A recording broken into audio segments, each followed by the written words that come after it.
نسائها. ونحن ومن واقع الشعور بالمسؤولية الدينية والأخلاقية والإنسانية والوطنية، واستجابة لمطالب شعبنا اليمني العزيز ومطالب الشعوب الحرة، ونجدة لأهلنا المظلومين في غزة، كان لا بد للقوات المسلحة اليمنية أن تقوم بواجبها بالتوكل على الله، وانتصارا للمظلومية التاريخية للشعب الفلسطيني العزيز.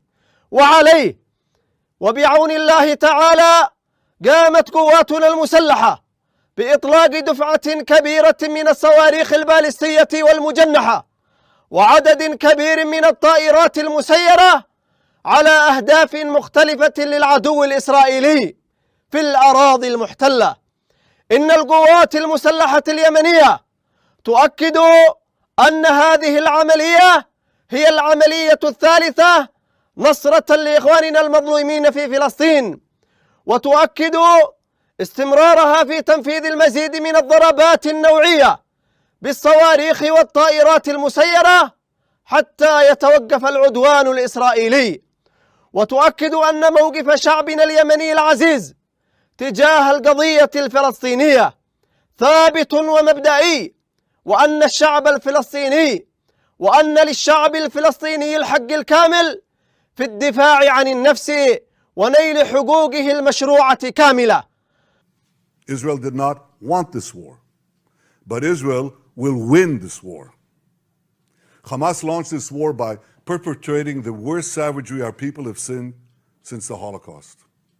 Hamas murdered children in front of their parents, murdered parents in front of their children. They burned people alive. They raped women. They beheaded men. They tortured Holocaust survivors. They kidnapped babies. They committed the most horrific crimes imaginable. And they're part of the axis of evil that Iran has formed, an axis of terror that works by arming, training, and financing Hamas in Gaza, Hezbollah in Lebanon, the Houthis in Yemen, and other terror proxies throughout the Middle East and beyond the Middle East. In fighting Hamas and the Iranian axis of terror, Israel is fighting the enemies of civilization itself. Victory over these enemies begins with moral clarity. It begins with knowing the difference between good and evil, between right and wrong. It means making a moral distinction between the deliberate murder of the innocent and the unintentional casualties that accompany every legitimate war, even the most just war.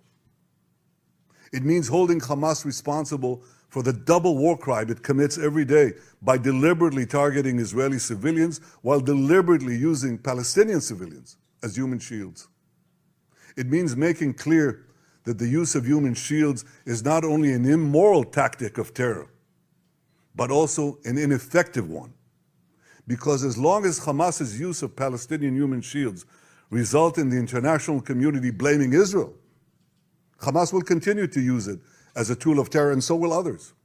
Hamas will continue to use the basements in Gaza's hospitals as the command posts of its vast terror tunnel network.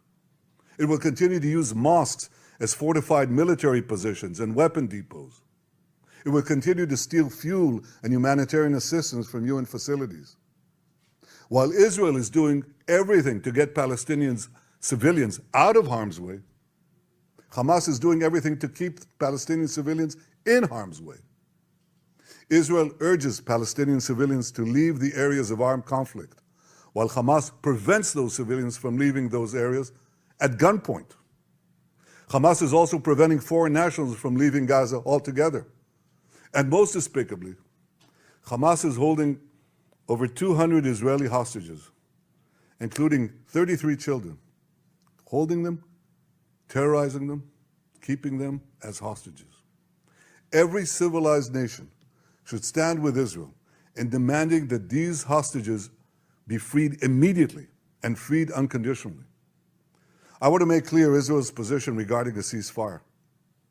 Just as the United States would not agree to a ceasefire after the bombing of Pearl Harbor or after the terrorist attack of 9/11, Israel will not agree to a cessation of hostilities with Hamas after the horrific attacks of October 7th. Calls for a ceasefire are calls for Israel to surrender to Hamas, to surrender to terrorism, to surrender to barbarism. That will not happen. Today we draw a line between the forces of civilization and the forces of barbarism. It is a time for everyone to decide where they stand. Israel will stand against the forces of barbarism until victory. I hope and pray that civilized nations everywhere will back this fight. Because Israel's fight is your fight. Because if Hamas and Iran's axis of evil win, you will be their next target. That's why Israel's victory will be your victory. But make no mistake, regardless of who stands with Israel, Israel will fight until this battle is won, and Israel will prevail. May God bless Israel, and may God bless all those who stand with Israel.